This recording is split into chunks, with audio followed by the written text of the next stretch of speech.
This is our beautiful pistachio tree, one of them. This is the Sirora variety developed by the CSIRO.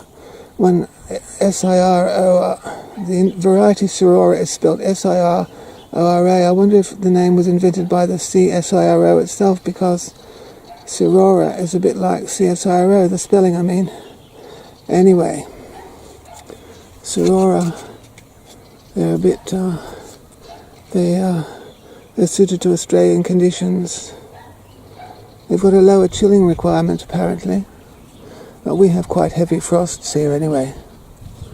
Aren't they beautiful? You can see they're related to mangoes, can't you? If you peel the skin off a pistachio, you can smell mango. You can smell that mango skin smell.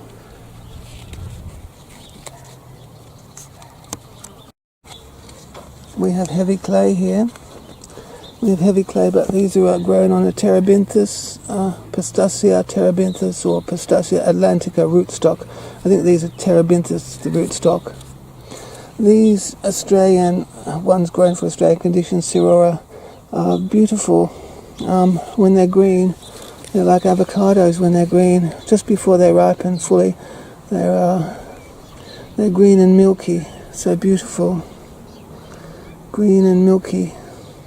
You can eat them just like an avocado. All the milk comes out. It's soft green flesh. It's comparable to an avocado in a way. Beautiful taste. So lovely and milky and rich. This is the rootstock here. Pistachio growers would know what sort it was, whether it was Atlantica or terebinthus. This is a branch from below the rootstock that grew up. I just let it grow because it amused me. But this is below the graft. This is the rootstock, and that's what the nuts look like. That's what the leaves look like. I think you can eat terebinthus anyway. I think you can eat terebinthus nuts, but they're so tiny, aren't they? They are. They're so tiny. Up from below the graft. Of course, you need male and female trees if you're growing a pistachio. This is Pistachio vera variety Sirora. So you've got to have a male and a female. And what is it? You need one male for every so many females.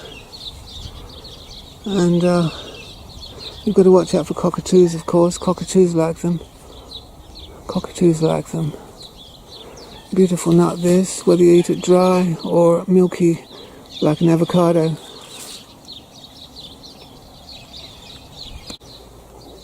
You can see in here that's a female tree. You can see it's been grafted. Can you see it's been grafted?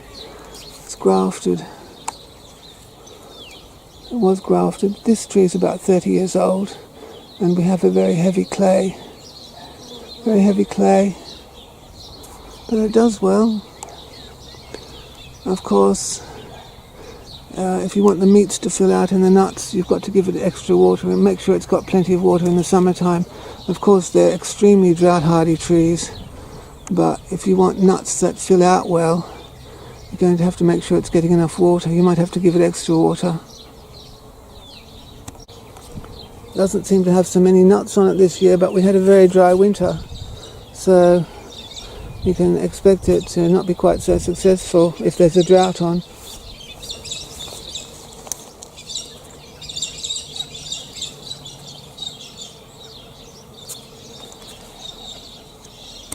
Anyway, Sirora is grown for Australian conditions. So we have, it's quite a frosty climate here in the central west of New South Wales, so the central western slopes. It's cold enough to give them the chilling requirement that they require, and it's hot enough and hot and dry enough in the growing season. One male and one female tree would be enough for any family.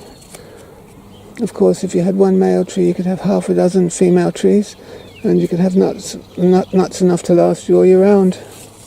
You'd never be short. A lot of people like to be vegan and vegetarian too nowadays, don't they?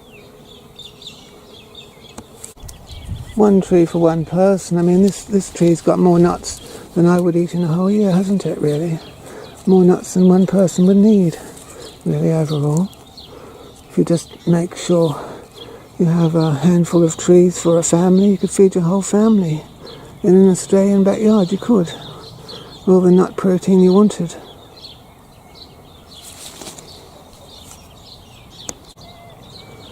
Of course, cockatoos have good taste. Cockatoos love pistachios. I think we're going to plant another tree right beside the house where the cockatoos won't bother us. But really, you've got to keep in mind that cockatoos love them. Cockatoos have very good taste. They can crack the nuts open, and they can eat them in that green state too, I think.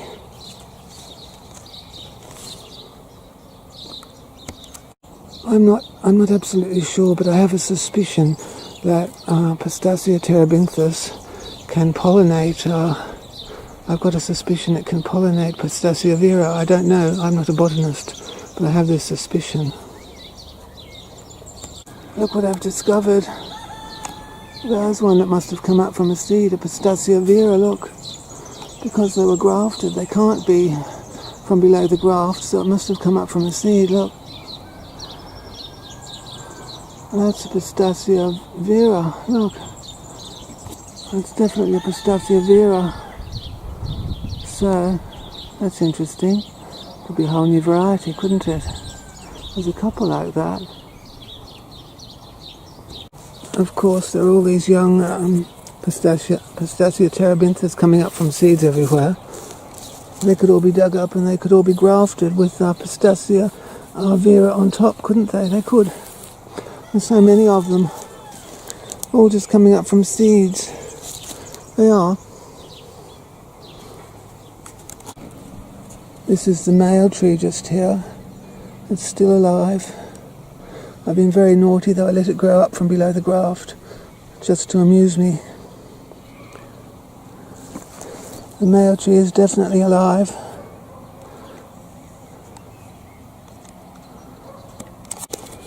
It's definitely a pollinator still. I should cut it back. I should cut the below the graft off a bit though, really, for its own good, shouldn't I? I should.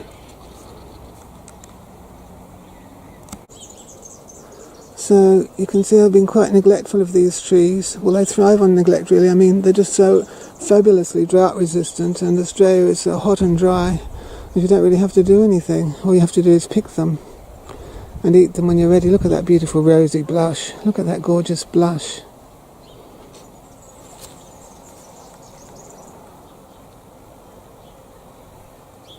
In theory, wherever there's a Pistachio terebinthus or Atlantica coming up, it can be grafted with a female pistachio tree. It can. There's no reason why you can't do that. We've got terebinthus coming up everywhere, all over the place.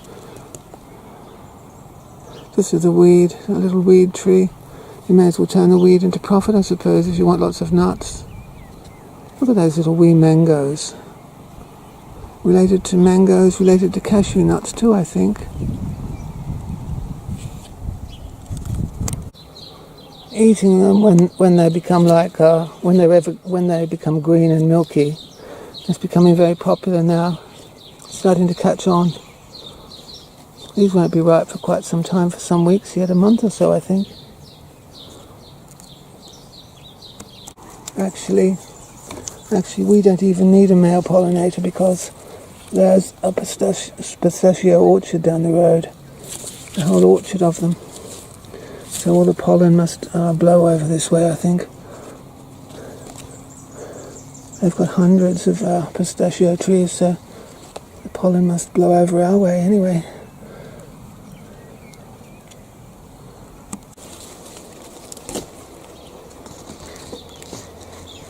Beautiful big leaves.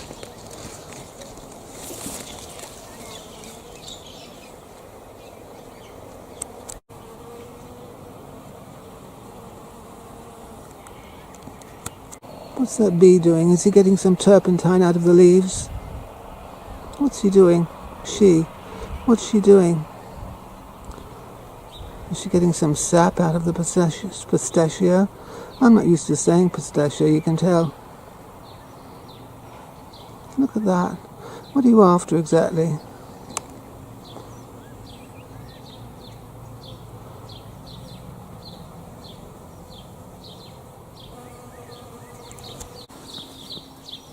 It's up to us really to make a Garden of Eden around us. This was all one just big empty paddock when we arrived, but now it's a Garden of Eden full of rich vegetarian protein. It is. All these beautiful pistachio nuts.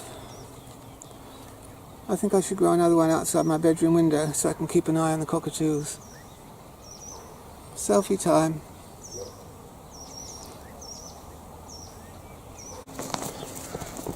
Look, this is Pinus pinea from our pine cone tree. So you can grow your own pine nuts as well. There's no reason you can't do it.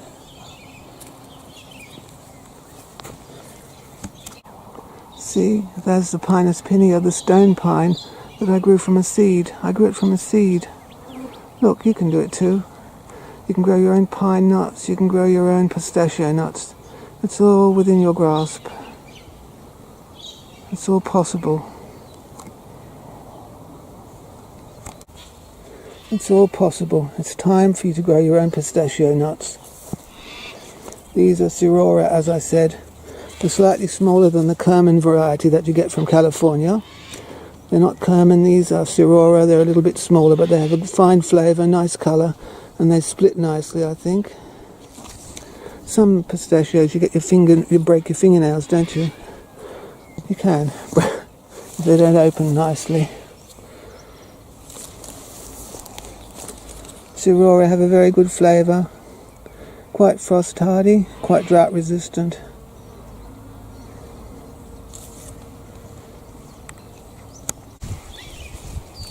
Yes, I'm just nutty about pistachios, aren't I? I am. Australian quality pistachios. Listen, they're galahs. Got to watch these cockatoos though. Cockatoos love pistachios.